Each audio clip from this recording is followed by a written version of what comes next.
Hey everyone, welcome back to another episode of Fringe Coverage. This podcast profiles the stories, swings, and stars of the LPGA Tour. Whether you're new to women's golf or a longtime fan, hopefully this helps you develop your own rooting interest in women's professional golf. Back for another episode today. Tom, how's it going, buddy? Good, Mark. Big episode today. Lots of stuff to cover. So looking forward to diving right in. Yeah, you're right. We had kind of as a preview, everybody, we're going to recap the Buick LPGA Shanghai. We got some news and notes. We've got preview of the Epson Tour graduates, the newest class that are going to make their way to the LPGA next year. And then Tom's got some games on the back half after we preview the BMW Ladies Championship. So stay tuned.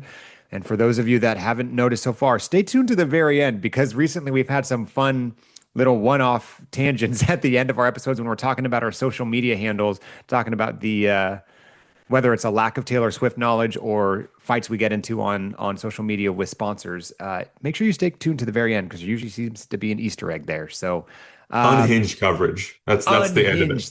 Tom, we had the Buick LPGA Shanghai. I'll give a quasi shout out to the Golf Channel. So again, we mentioned with the tournament in Asia, it's really rough watching hours here in the States. It's virtually happening overnight for us in the Pacific time zone.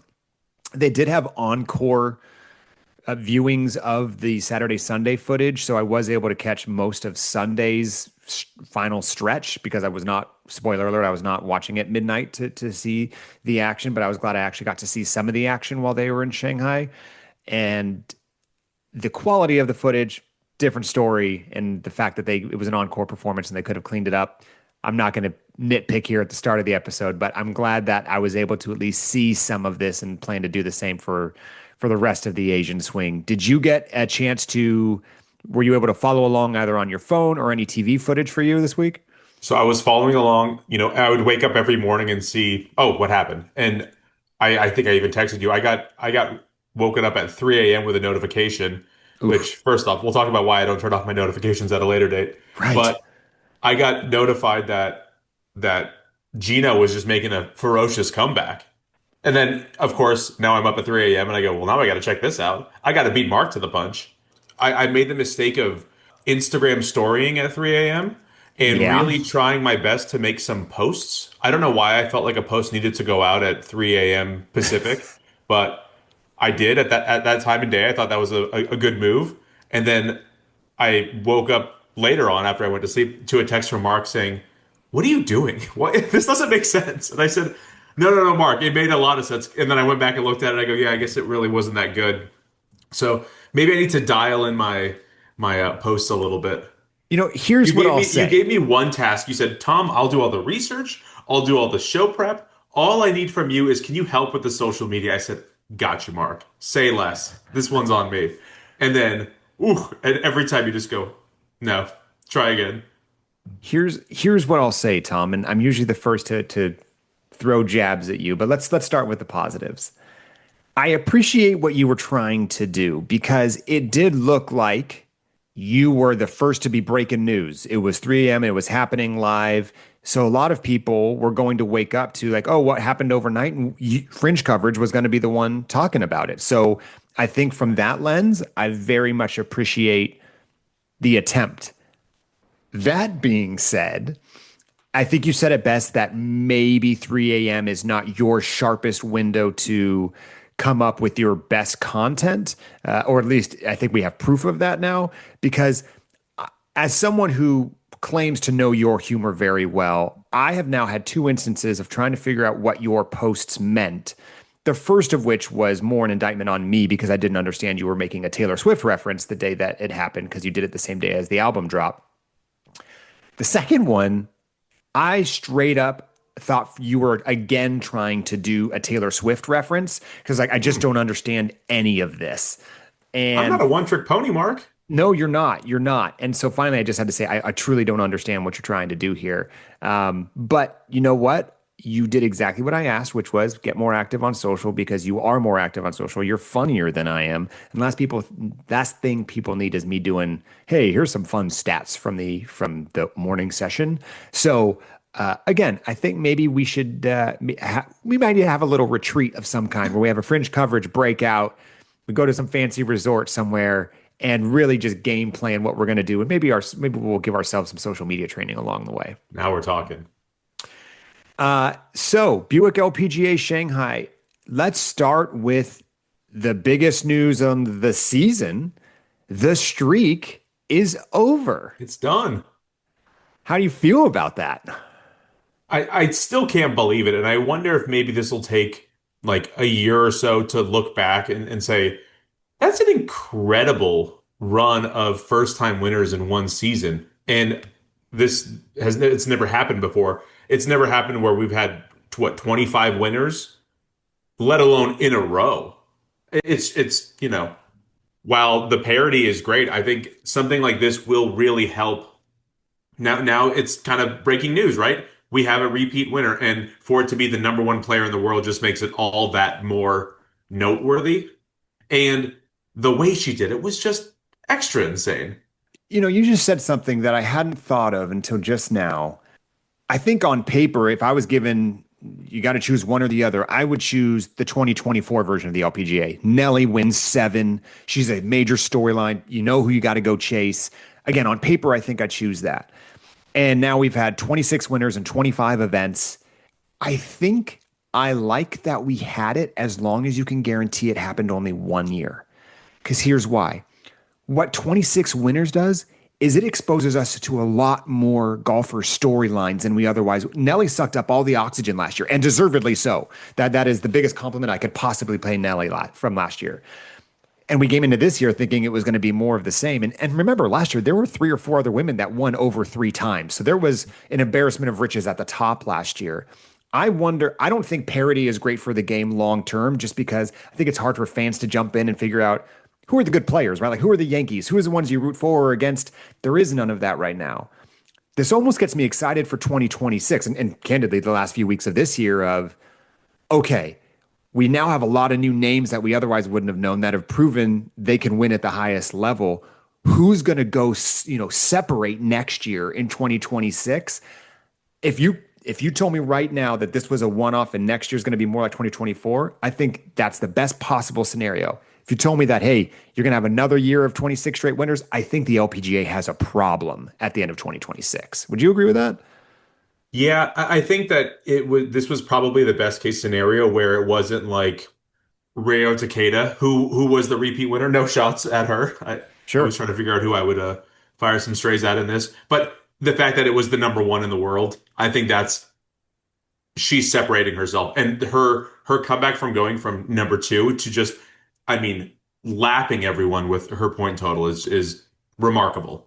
Agreed. Agreed. I really like we are where we are right now. So, let's get to this tournament because it was pretty amazing. Jeeno Thitikul wins the Buick LPGA Shanghai in a 5-hole playoff against Minami Katsu. And let me just give you some news and notes. Minami Katsu shot a bogey-free 65 final round and loses. I would love to do some deep dive stats to find out how often that has happened on the LPGA Tour where someone shoots a 65 to wrap up a tournament, going in with a 2-shot lead and finding a way to lose. And again, I don't think Minami pissed this away by any chance or by any case. Jeeno went and got it. And I mentioned this a couple episodes ago. Let's get ahead of this now, right? The last time we saw Jeeno, she was 4-putting the final green at Kroger to lose to Charley Hull. And in that recap, I said, man, I don't really love Charley or Jeeno as the ones holding a lead all day. I like them chasing. And sure enough, find us here at Jeeno a couple shots back, and she's going to go after Minami. She's going to fire at pins all day. She shoots a final round 63 to force a playoff. Jeeno was down 4 with 5 holes to play. That's nuts. No one comes back from that in stroke play. And she's putting on what Oh, looks to be like rec center carpet in a basement. Like it was just patches everywhere. And when you look at the Kroger greens, you go, oh, those are nice greens. And then you come and look at this and you go, and you're sinking them on this. yeah. Just, dialed in. This was her day. For those of you that don't know, Shanghai got just scorched with extreme heat in the weeks leading up to it. So the course, unfortunately, did not present well. It was incredibly baked out, brown, patchy, which to Tom's point really did make for some adventurous putting. I think you and I would have just got crazy exposed on days like that. So it did not look great. But so down the stretch, again, Gino's down 4 down with 5 to play. She birdies 14, 15, 16. And then on the 17th, it's par five. Gino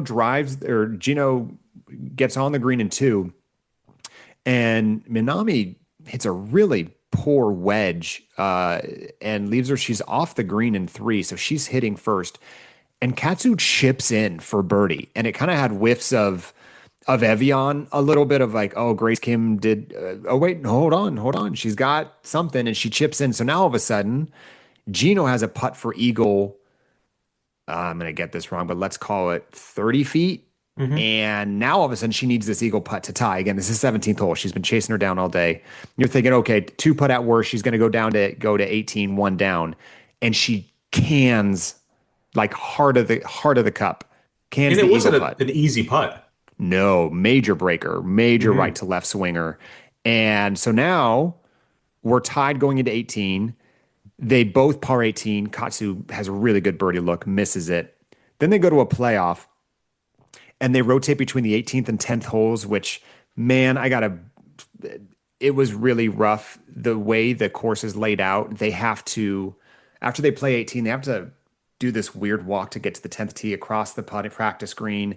And there's no fans out on 10 because everyone is just on 18. So the viewing experience, every other hole was, I think they played the 18th twice, then they went to 10, then 18, then 10. So they ended up playing 10 a couple times. And every time they got to 10, all the fans just said, like, should we just roll the dice and stay on 18 because we think they're going to tie, or do we go run out there? So the fanfare wasn't great every time they got to the 10th hole. But the playoff hole was all pars until the final playoff hole. The second playoff hole is one I will flag. Jeeno hits it in the water off her drive. And I go, oh man, this is how we're gonna lose. Like, it's not even, no one's gonna take it. And so she takes a drop. She didn't even know it went in the water off her drive. She had to get the TV announcer at the time, Sophie Walker, had to tell her that it went in the water. She takes her drop. Katsu's in the middle of the fairway. Next thing you know, Jeeno stiffs her approach to 2 feet. Minami puts it on the green, misses her birdie putt. All of a sudden they par. That was a turning point of like that was Katsu's moment to capitalize and win, and she couldn't take her birdie putt. And Jeeno just hit an awesome shot, and Katsu's putt stayed on the lip. Like this putt was less than an inch away, and it just sat there right at the end. And then on the fifth playoff hole, again, Jeeno hits the middle of the fairway, sticks it to 2 feet, no doubter, tap in. Katsu misses her birdie. Jeeno wins. Again, this was her first start since Kroger when she four putted. Man, is that resilience. There were a lot of quotes came out after this about, they asked Jeeno about what was it like since Kroger, right? Hmm. She said she cried a lot, but then she got over real fast. Jeeno has a pretty level head and says, like, look, I'm playing really good golf regardless. Like that four putt's kind of a fluke in my opinion, but it's tough. And she had a putt of like that length to force a playoff and had it twice in the playoff. So like she definitely exercised some demons on the Hmm. course today. But to come back after blowing a lead with a four putt on the 72nd hole and win in your very next start, that's some pretty heady territory that I'm not sure too many people can recognize how hard that is, especially as much of a layoff as she had between those two events. I'd have a very hard time doing anything like that. I mean, I have a hard time, shaking off a whole mid round. Like, oh, I did poorly that one. Now I have to come back and tee off again. And like this, I'm sure she, sat with it for a while and then got back out on the range or whatever on the course and was able to kind of settle herself back down and probably remind herself, hey, I'm number one in the world and for a reason. So I can come back out and I can show out. And I'm sure going into the final round, she probably had some kind of killer mentality thinking, yeah, I can do this. And Yeah, she can prove it. And then now I wonder how much more dangerous this makes her going forward. Because totally. now she has this in her saying, like, yeah, no matter what happens these first few rounds, like I can't get down on myself because I just proved that I can attack whenever I need to. So that'll just make the end of the season even more exciting. Totally. I mean, to kind of wrap this piece, first off, Katsu had a really good week. She set the 18 and 36 hole scoring records for this tournament. I mean, she was just flagging everything the first couple days. And again, she shot 65 on Sunday with a two-shot lead. I mean, you cannot get upset with anything Minami did. Jeeno just went and took it. A couple notes on Gino.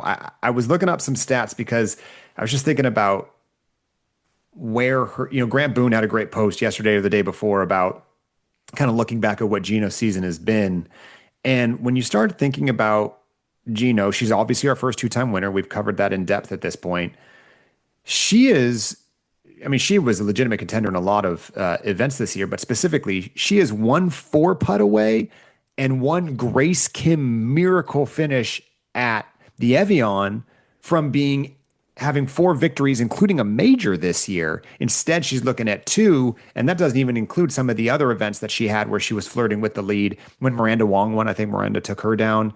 Gino has, I think we need to look at her 2025 season in its totality. Gino has played in 18 events this year and has made 17 cuts. Mm.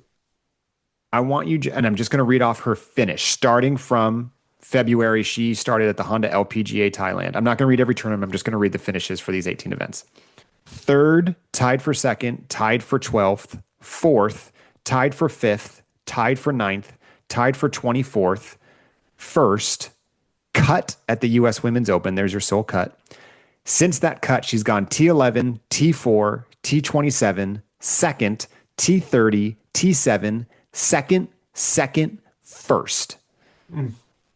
That is dirty. Like Rounding into form. So, and that's with an epically tragic four putt and all these other things. And yet we're still sitting here saying, oh yeah, but she's also made 17 of 18 cuts, has 12 top 10s, 2 wins, has a couple 63s on the card this year. And oh, by the way, has made $3.5 million and second on the Rolex list and is going to run away with the Rolex Player of the Year. Man, I wouldn't mind being, that four putt doesn't look so bad right now. Yeah. She's human. Oh, and by the way, she's 22 years old. That's the part that got me, man. When I saw that in the show notes, I said, wait, what? Oh, man. Yeah, that's. Yeah. Gino's going nowhere, man, except up. God, I just want to start seeing some final. I want to see 2026 just be Gino versus Nelly every other week, right? Like sign me up for that. So, last thing on this tournament, our picks, Tom. Anything you want to share? Yeah. Have I won any weeks yet? I think you did. Maybe like one or two. Yeah. Mark, the only time I won is when I picked Gino. So. Folks, if you needed any other proof that Gino is the needle, the only time Tom's winning his picks is when he's choosing her. Yeah, yeah. Well, I had Austin Kim. Who'd you? You know what? I liked your pick this week. I actually got a little nervous with running in A, defending her title, B, home game models like crazy for her. Where did she end up? T26. Again, like it's not like you're choosing people missing cuts. But yeah, I am going to do a little victory lap here on Austin Kim. Please. Austin Kim had not played well leading into this. I had it in my head that she had, but she had missed a few cuts coming in. Again, I liked a longer course for her. She's historically played well on the Asian swing, and she ended up finished I think she finished just outside the top 10. Yeah, T11.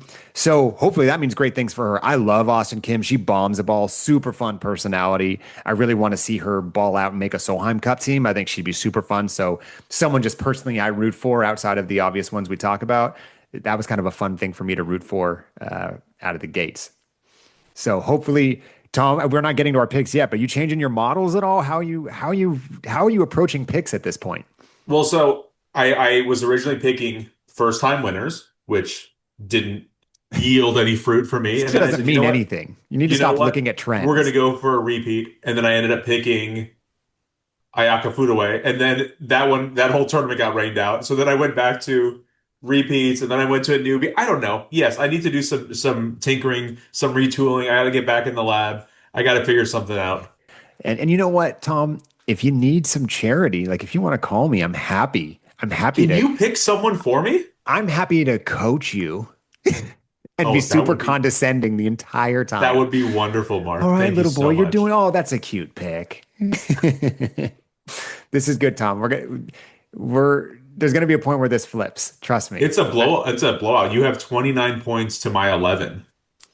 I was really hoping Austin was going to get a top 10 because doesn't it get me a couple extra points if they top 10? Yes. Yeah. We only have 6 tournaments left, so. When again, as we do this, they come off the board, so we can't pick them again. And I have chosen some horses, so we're getting limited, and we may start picking each other's picks at this point. It might happen down the stretch here. So, yeah. Okay, So, Tom, I wanted to close the loop on something we talked about the last couple episodes as it relates to Rookie of the Year and the Louis Suggs Award. So, we were wondering when someone gains their eligibility and if, depending on when they come in the year, are they eligible for this year's Rookie of the Year, for next year? So, first off, when someone gets their priority, when someone earns their LPGA membership, if they earn it before July 1st, they have the option of either taking membership right away for the rest of that year, or they can defer it to the next year. If you get it after July 1st, you can take it right then, or you can pick it up right then. And if you pick it up right then, it's a year's worth, right? So it will roll into 2026. You don't get rookie season status just for the last few events of 2025. It would go a full calendar year.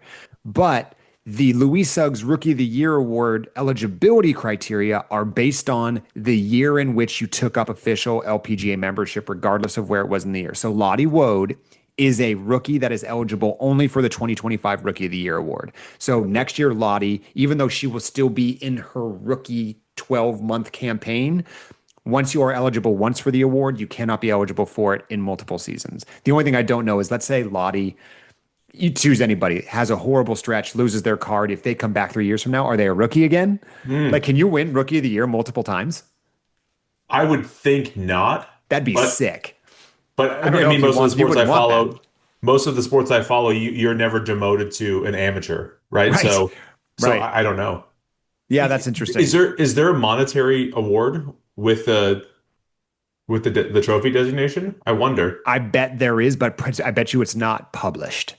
I Everything's come usually, with questions, and I feel bad because I always ask you all these questions. You just yeah, go, but you ask them in the moment. It's not like why you were, would I know that? no, I honestly, I think it's like anything else. Does the NBA MVP come with the money? I don't know. But there Yeah, I don't know. probably is cash, but it's not something that is the part that's promoted or publicized. It's here's the award, and there's probably incentives built in some team contracts. I don't know how individual golf works. I bet you there are just straight up LPGA postseason payments being made based on awards, probably by And Rolex. and what I like about the LPGA is that they have, if you get enough points, you win this award. But I'm always interested in, like, with the all NBA teams that they announce, Yeah, and people have stipulations in their contract that say if you make an all NBA team, you get, a $5 million bonus or something like that. So now these players are, balling out of control, and then there's a bunch of stuffy writers who are voting if they get an extra $5 million or not. And I know it's true. I'm not weeping for these multi millionaires, but I do find something like that a little bit interesting. Of course. I mean, Joel look, Embiid is the most dominant rookie in the 2016-2017 season, but he didn't play enough games, so they gave it to who, Mark? Do you know? what year? 2016-17, Milwaukee Bucks. So, and the question is, who got Rookie of the Year Yeah, that year? yeah. Obviously, Joel Embiid was the most dominant player. He's won an MVP since. Uh, Damian Lillard? Malcolm I have no idea. Brogdon. Malcolm Brogdon. Okay. Yeah. Okay. Well, there's your NBA education for the day, ladies and gentlemen. So here's what I want to do next, Tom. Staying on the Louis Suggs Award. Very simple question. I was very surprised to find this answer. In what year was the last time an American won Rookie of the Year? Well, I would go to Nelly Corda. So whatever year that was, That's the last time an American won it. I'm going to change it. I'm going to say Rose Zhang, 2023. The answer is Paula Creamer in 2005. Huh. It's been 20 years since an American has won it. Nelly Corda's not won it. Rose, remember, Rose came in middle of the year. That's why all of these rookies. It's so I think there's something based on everything we just covered. It makes sense, especially for a tour that is as international as the LPGA is. Most of the international rookies play a full season, right? They're coming in January, so they're going to earn points January through November. If you're Rosang and you're waiting for the NCAA season to be done in May or June, you are 5 months behind point earnings of everyone else. When you look at Miyu Yamashita and Ryo Takeda and Miranda Wong, all of them have been playing year round and just banking points. That's a pretty uphill climb. There's very rarely is an American golfer starting their rookie campaign in January. So it's almost kind of a weird way to look at that is that award, should that award be a fiscal year? or should it, or not a fiscal year? Should it be the calendar year that, or should it be once NCAA comes into July 1st is such a very public deadline of becoming an LPGA member that I wonder if that would make it any different. And also, you asked me this question. It's like one of those things in Jeopardy where they go, "How many different types of trees are in the Pando forest?" And I go, "I could it be 15,000?" No, it's one. So obviously, me answering a question with, "Oh, was it 2 years ago?" And you're like, "Why would I be asking a question if the answer was 2 years ago?" No, but I So think that's the point.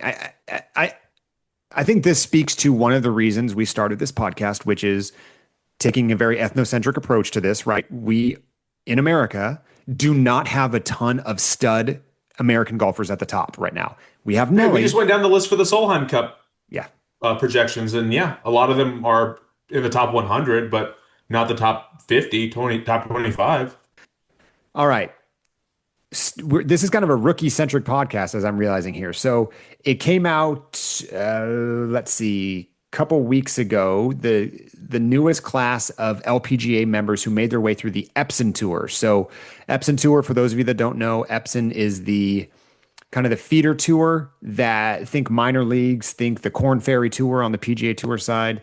They have something called a race to the card where the top 15 from the Epson Tour get to earn LPGA membership over the course of the year, accumulating points through wins and top tens, things of that nature on their smaller tour. Again, this helps feed new talent annually into the LPGA Tour, and they get a 1 year card, and then they don't get guaranteed status. So they don't get to play in every event. They're kind of on a modified schedule where the only way you start getting invites to more events or all events is if you play well and open it up. So this year's class of 15 athletes was just announced, and it is a very interesting mix of people who are not making their first appearance on the LPGA, people who lost their card that are coming back. But I'm going to rattle through the names just so people know who they are. And then, Tom, I want to know who stands out to you as someone you're going to keep your eye on here. So, again, the 2025 Epson Tour graduates that you're going to see next season on the LPGA: Melanie Green from New York, Yana Wilson from Nevada, Gina Kim from North Carolina, Sophia Schubert from Tennessee. And again, these are states, not the colleges they played at, just for clarity.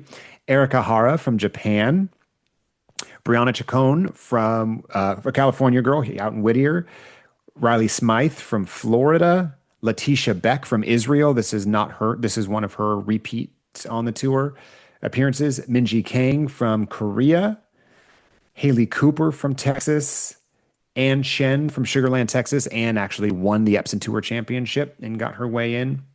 Isabella Fierro from Mexico, Michelle Zhang from she kind of her hometown. Her hometown is China. She resides now in Frisco, Texas. Carla Tejedo Mule from Spain, and Lainey Fry from Kentucky. So that is your 2025's Epson Tour class. Shout out to all of them for earning all the points and money on the Epson Tour to become rookies. You will see them in 2026. So, Tom, I'm curious, based on what you know about some of these newbies to the tour, who's got your attention? So I did a little bit of research. I was looking to see because I have as you know, I have trouble trying to figure out who I'm going to root for. You know, I can watch somebody play and go, I like her style, I like her game, and I'm trying to figure out what draws me to like somebody. Sure. And I went through everything, and then I said, you know, I kind of like Sophia Schubert. I liked the way she was playing. And then I said, but you know what? Yana Wilson, I'm pretty sure when we interviewed Grant Boone, he told me that she should be one of the players that I look out for. That's right. So I don't think I have a choice. I think I'm Team Yana. Yeah, I mean, what would Grant say if you didn't, right? We asked for the sommelier's opinion. You at least got to give her a shot. Yeah. She's currently number one in the season-long race for the card. Oh. Earned nine top 10 finishes in 2025 with two wins.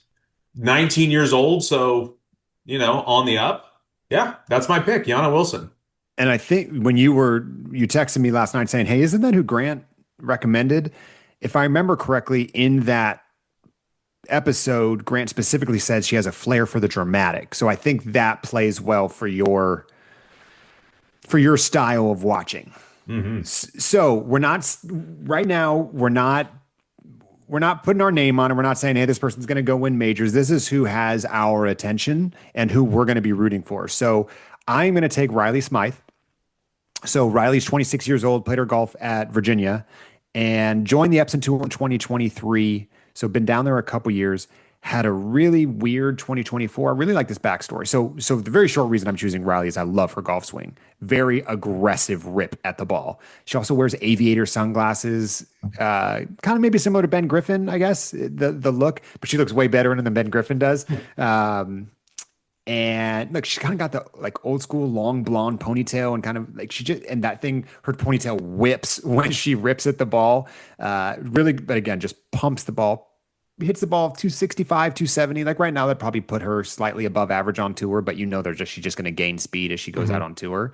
In 2024, I found this story as I started going down a rabbit hole of her social media. On the Epson tour, she had a really rough either 23 or 24. And so she got what was called reserve status, where she wasn't allowed to play in every single Epson tour event. She had to kind of earn her way on. She might get a spot start here or there. And if she played well, she'd get to the next week. Because of that, being on the reserve list, she had some downtime. And what she did with her downtime is she started caddying for her friends on the tour. So again, she ended up going to every tournament, scouted it. She was able to see everything, even though she wasn't playing it. And she really attributes caddying for her friends in those off weeks as something that really reshaped her perspective on the game and just in terms of how she approaches it, what she wants out of a caddy, how you need to be really deliberate about just saying, you just need these yardages and really kind of simplify the game. And I thought you don't hear that very often that a professional golfer goes and loops for some other people for an extended amount of time. So I like Riley's story. She seems pretty humble, not someone who's necessarily chasing the limelight, which makes me want her in the limelight more. So shout out Yana and Riley. We're going to have our eyes on you and we'll shoot you a note on Instagram. See if you want to come on the pod and tell us your full story. How about that? What a warning. Well, see, I think what we should do is for the next year's standings, I automatically get all of Yana's points and you automatically get all of Smite's points. So Okay. that's All right. it. So we've got a fun segment on the back half that we're going to get to here in a second. Before we do, let's preview the BMW Ladies Championship. That's this week's tournament in Korea. So again, we're now on week 2 of the 5-week Asian swing. October 16th through 19th. New course this year for this tournament. We're going to Pine Beach Golf Links, which is known in Korea as Korea's Pebble Beach for very obvious reasons, has very similar coastal sight lines and beauty to it. So I'm excited to at least catch some coverage of this. Again, coverage might be hard to find given the time differences, but it's another long course. It's just shy of 6,800 yards. So again, Tom, if you're looking at picks, someone who drives the ball far might be worth looking at this week. Hint, hint, wink, wink. Defending champ Hannah Green. Hannah won 3 times last year. This was, I think, her final of the 3. She won wire to wire. She led Thursday through Sunday. Not an easy thing. Again, completely different golf course. Not going to be something that necessarily translates. That's one of the hard things about picking winners. If you look at past years, they rotate golf courses a lot. So just because they won last year doesn't mean they'd be any good at the next course they go to, unless maybe it's something in the UK where you're playing, or Scotland where you're playing link style golf, and there's some The similarities in that grass type of type and course. all that. Right. What's interesting? So this past weekend, my son played a soccer game and he played a road game, and the grass that they played on was thick. Like it was the boys on his team could not run through it as easily because they're not used to it, and they would pass the ball and it would just kind of stop halfway to their destination, and they got their butts kicked pretty handily. But then yesterday they played on their home field, their turf field, and they won 3-0. And so, I mean, knowing the terrain is a big deal. For So sure. if you've played the course before and you know how the ball's going to come off your club when you hit it from the rough or how the putts are going to travel, it's a huge advantage. So, I mean, like you said, it's not really going to help this much, but it is something that I always try to keep in the back of my mind when I go play new courses that, yes, this is completely different. For sure. When I look, I think the other thing to look for as we get into week 2 and 3 of the Asian swing is people starting to adjust to the time change, right? Jet lag flying to Shanghai and having to hit practice rounds on Monday, Tuesday, get your internal clock somewhere adjusted of when do you go to bed, when do you wake up, knowing you got to not only be a functioning human, but go play high level golf for not only 4 days of a tournament, but all the practice rounds. I really think week 3 you're going to start seeing people playing the best of their golf during the Asian swing. They're not going to be tired out from the end of this. So keep an eye on that as some people who maybe had some bulky first weeks might not necessarily be anything more than got to get their bodies right to be on this. So it's a limited field event is the last note here. This is a 78 player field. There are, I think, 10 sponsor invites and then 68 players who get in by merit, again, whether it's through Rolex rankings or otherwise. So pretty good field. A few top 10 players in this. Again, the Nellies of the world don't make the Asian swing. Lydia Ko's not there. So watching windows are very similar from last week. Thursday, Friday on Golf Channel, you can watch. These are all Pacific time, 8 p.m. to midnight. On Saturday, it's 8 p.m. to 2 a.m. And then Sunday, 8 p.m. to midnight. It's only a 2 hour live window, which really means what? The last 6 holes or something.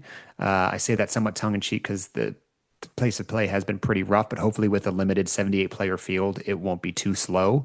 And again, Golf Channel will probably later release their encore schedule of when you can watch the footage later in the day that's not going against your sleep schedule. So, Tom, I'm going to kick it to you. Where it's now time for that. My favorite part of the week, I feel like, is our pick segment. Give me your process. Who you going with this week? So looking at my previous picks, I have scored points exactly once, and it was when Jeeno choked away the Kroger. That I got a top five finish and a head-to-head win. I have not won any week since. Uh, I'm throwing darts here. I'm going Chisato Iwai. Who you got? I'm going to take your pick from last week. I'm going to go with Miyu Yamashita. Again, I'm starting to work my way down leaderboards a little bit. I've made my picks with the Nellies and the Genos of the world, but I read off Geno's results, which are by far the best of the year. I won't read her entire season, but just to remind people, Miyu is a rookie. She's 24 years old. She's made 18 of 20 cuts. She has 10 top 10s. Jeeno only has 12. And listen to these last 6 finishes for Miyu. Starting at the AIG Women's Open in July. Oh, yeah, she won that. So she went first, 7th, 4th, 18th, 23rd, 4th. In her last 6 starts, she has all top 25 finishes and 4 top 10s. Miyu's a machine. I think she's still leading the tour in putting, which is just always going to be helpful. I bet she hated last week with those greens, right? If someone who likes a pure green probably did not do well with bumpy greens because it probably brought some volatility into those stats.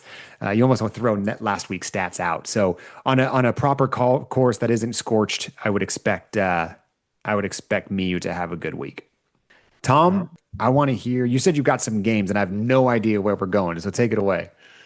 So one of the things that you gave me over the week was you gave me some homework. And you said, I need you to listen to the Charley Hull interview on the Inside the Ropes podcast. What did you think? I think Charley Hull is endlessly charming. So not only is she just, she's self-effacing, she's very just casual and warm and just seems to be like somebody who you could just kind of kick back and have a great conversation with.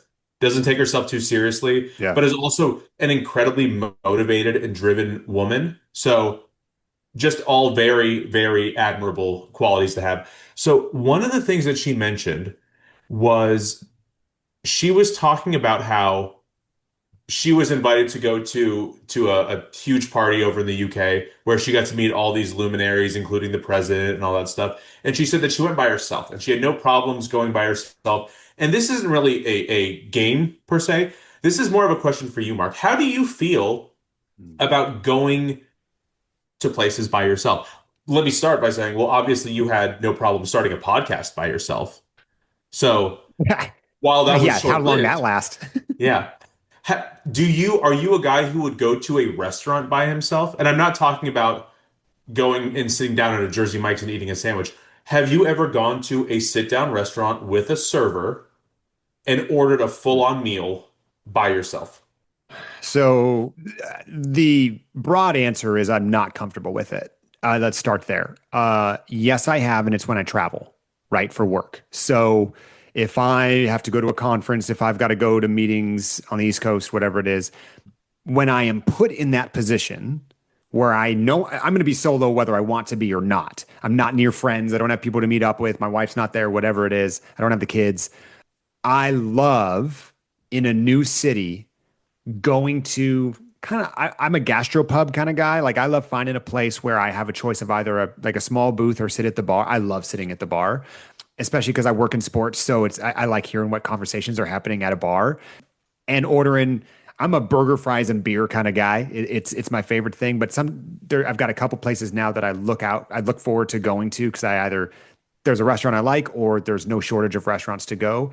And so, but those days I kind of have to convince myself like, don't order room service right now. Like, yes, you're in a hotel. Like, just go out and explore and do something. I kind of have to force it on myself. I am very much an extrovert, but this part of me, I think people get wrong. Is I'm pretty reserved with people I don't know or in places I don't know. So back home, no, man, I'm not. I don't play rounds of golf by myself. That's documented on this podcast. Restaurants, I don't go by myself. Have you ever Uh, been to a movie by yourself? no, I've never been to a movie about myself. I mean, I've heard people say it and I have no interest in doing that. I'm a very social person. The only thing I've ever done consistently by myself is surf. And even that was something that was choice number two. I always want to surf with people if I have the option, but that wouldn't stop me from getting in the water when I used to surf. So yeah, when Charlie mentioned that, I'm like, oh man, showing up soloed. I would pretend I'm on my phone or something all night because I don't want to I don't want to be in a place where I don't know people and have to think of a way of how to start a conversation with someone that I don't know. That sounds 0% interesting to me. That's funny you say that. Like I was gifted a bike. So my brother-in-law gave me like a mountain bike. And I've been trying, I go, you know what? Today's the day I'm going to go take it out on a trail by myself. And I go, what if I get hurt? Who's going to know? So you saying Jeez. that you won't even go to a meal by yourself, but you would go surfing by yourself? Like Yeah. that's terrifying to me. Because I mean, I don't need to get too dark with this, but that's scary, man. Yeah, but you and I also I grew up backpacking and hiking my entire life and was always out in the wilderness either by myself. So like that, I think if I didn't grow up that way, I'd be saying what you did too, of like, what, you're going by yourself? Like, do you have first aid training? Like there's just a bunch of questions that you don't ask someone when they go to golf by themselves. So how would you do in that situation? You're in Charlie's shoes. You're going to the state dinner. You're dressed to the nines. You're going to meet some famous people, but you don't know any of them. People are going to know who you are. How do you approach it? Do you go just find someone that has a friendly face and try to start a conversation? Do you wait to be approached? What's your tact? I would definitely try to find somebody that I knew. I mean, again, good on her for even putting herself in that situation because I probably wouldn't. You know, I remember 7 years ago, I went to the NHL All-Star game by myself because they were playing in LA, and I said, you know what? I don't know anybody who's as big of a hockey fan as I am that would be willing to go spend money on an All-Star game and drive up there Yeah. and walk around. And I remember saying, "Am I actually going to go make a friend? Am I going to go talk to somebody?" And I was wearing, I think, a Red Wings shirt or something like that, or a hat. And I found one other Red Wings fan there, and I talked for a very little bit. Didn't really like the guy very much. I said, "Okay, we'll see you later." Because, and that was probably more on me. I was just uncomfortable with the situation. This was pre me golfing by myself. This was pre me going to, a movie by myself. Probably something I should work on, but yeah, I I don't don't know. know, I'm not man. there yet, man. I don't look, dude, we're 40. Like I don't know that you need to start working on that right now. I will say this. I am a community first person in terms of just how I lead my own personal life of just so from a social perspective. I'd much rather be with my wife than not. I'd much rather be with you than not. I'd much rather like I In don't that have order. in that order. Right, right. Yeah, my wife does take precedent over you. You tongue in cheek asked like, "Hey, you started a podcast by yourself. You're obviously comfortable." I lasted what, 3 episodes by myself? And here's why. Like, I get such a thrill out of enjoying something with someone. I don't care whether did you see that shot? You and me have a buddies text thread that always has the news of the day that's going on there. Did you see this clip? Whatever. I love those moments with people. I get very bummed when I have those moments by myself because I don't have anyone to look around and kind of have that. Oh, did you? Because like I feel weird freaking like if you put a camera on me while I watch sports by myself, I don't jump out of my chair when something crazy happens. I'm performative. When I'm with you and our buddies and someone hits a buzzer beater, I'll jump out of the chair, be like, oh man. And it feels organic, but it's obviously happening because I know there are people there to celebrate in it. The Hmm. podcast thing was the same way as I'm speaking into a microphone in my office. with no feedback, first off, which is what I thrive off of, is this landing, at least with face, you and I are on video. The whole point of this podcast taking off in any capacity is, can we bring people along with us? Can we build a community of people that have an interest in this? I will have no greater feeling in life if there are people who are getting more and more interested in this sport because we're talking about it. Right. It wouldn't be nearly as fun for me if that people were getting excited about just because I was doing it on my own. I get that. And I appreciate that. All right, where are we All going right. next? The other thing that I really took from this, and you referenced it in our last recording, Charlie being introduced to the PB&J. Yeah, man. Now, there's nobody on this earth that I know that eats more PB&Js than you. I remember you told me that obviously pre-wife and kids, you would eat a PB&J sandwich every day for lunch. Is that accurate? Yes. Okay. I would like to know your ideal combination. I need the peanut butter, I need the jelly, and I need the Bread. casing, whatever you want to call it. The casing? What are The you reason making? I don't say bread is because I'm a big rice cake guy. I love a peanut butter and rice cake. Now, I Is don't that need a the brand unless you're ready to actually shout out a brand, maybe get a sponsorship out of this. are you are you calling if you put peanut butter and jelly inside of a rice cake, two rice cakes, is that a peanut butter and jelly sandwich to you? First off, I only do one rice cake. Then that's definitely not a sandwich. We're not doing open face BS over Agreed. here. Okay. Agreed. So we're talking So about sandwiches right now. let's call them bread. Let's go bread, peanut butter, and jelly. Best So combo. as much as it feels like this would be a moment where I need to do some self-defense, Tom is dead on. I love me a PB&J, and I'm also incredibly lazy when it comes to what am I going to eat for lunch when I go to work, because I don't want to meal prep. My wife is amazing at meal prep. She'll cook on Sundays and she'll make herself bowls for the week, and I'm just nah, man. I'm good. And yeah, I was there for arguably a 10-year stretch. No joke. This is probably post college where I had what looked like a second grader's lunch in every day at my office. So I also use the same bread every time just because my wife does the shopping. I'm like, yeah, that's good. So I don't even think I have many opinions on the bread. So let's start there. I'm always eating a multigrain bread. Okay. Makes you feel like you might be doing something healthy, but really all you're doing is just eating carbs that say multigrain on it. Peanut butter is the star of the show for me. I want very minimal jelly. So let's talk proportions first off. Probably 2-to-1 peanut butter for me. I don't have a big sweet tooth, so I want some jelly, so it's not just a peanut butter sandwich, but I do not want to, I don't want it super sweet. So because of that, I like a more tart jelly as opposed to a sweet jelly. So I don't like the strawberries. They're fine, but I find myself more in the boysenberry, blackberry realm are my go-tos Whoa. for a jelly. And then star of the show is the peanut butter for me. This is not a health thing at all, obviously, because I'm eating PB&J, so I'm going to lean into that. I am a chunky, skippy guy. Take that creamy stuff out of here. I don't want to see it. I want chunky. My wife will buy I don't know, reduced fat Stop, or stop, whatever. stop. Your wife is definitely the kind that buys the peanut butter that you have to mix, right? Yes, yes. My wife, when she buys peanut butter, will be like has the oil on top, and then you mix it up. Funny story about that. I think the brand's Laura Scudder's, and it's like basically hard as a rock at the bottom when you first get it, and then all the Yeah. oil. So I had some of her peanut butter. I'm like, this is weird peanut butter. Didn't think anything of it. She comes home and she looks at me. She's like, "Hey, did you use my peanut butter?" I'm like, "Yeah." She said, "What did you do to it?" I said, "What do you mean?" I was like, I used it and put it back. And she's like, "Did you dump anything out?" I was like, "Oh yeah, it must. I don't know if it's just been sitting too long or what, but there's like a whole layer of oil at the top that was just disgusting to look at. So I just poured it out." She's like, "So did you just put like chalky peanut butter on your bread?" I was like, "Yeah, that's exactly what I did. I just figured maybe you had healthier peanut butter and there's less oil in it." And I think after laughing hysterically, at first I think she got very angry because I ruined her peanut butter and she had to go buy more. But then soon after that, she schooled me on the fact that that oil was in fact supposed to be in there and be mixed. She paid extra for that. Yeah, And you but yeah, just give me chunky Skippy all day, and I'll eat that. I have in my office right now.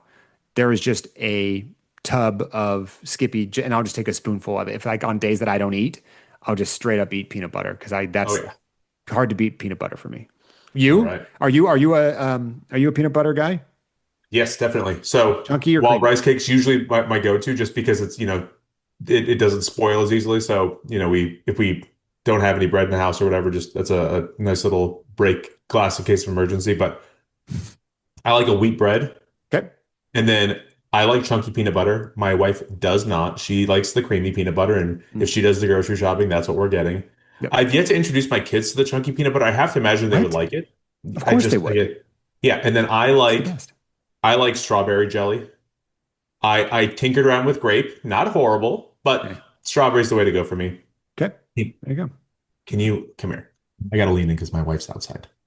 When my wife was a kid, she would toast the bread beforehand. I love my wife, my soulmate. I've known her for more than half my life.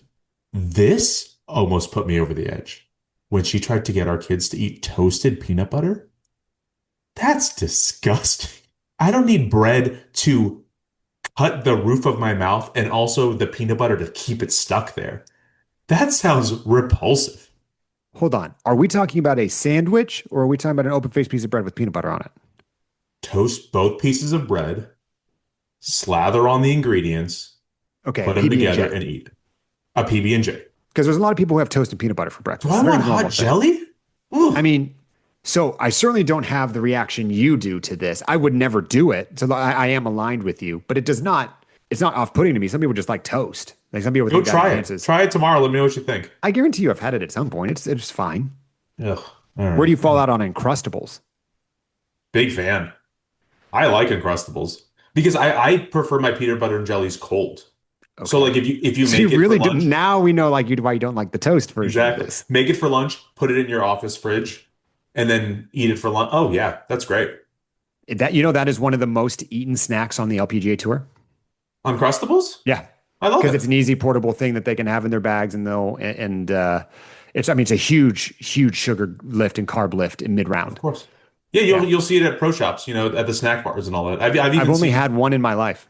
Oh, no kidding. Yeah, I was backpacking and my buddy brought one. He was like, "You're gonna want this," and it was very tasty. But everything tastes good on the trail. But I was like, Yeah. "Yeah, this isn't my peanut butter." I've seen beverage carts around golf courses carrying those. Man, So, this is as as fringe coverage gets right now, isn't it? all I right, you want remember to get when I out of here on asked a you if they game? were.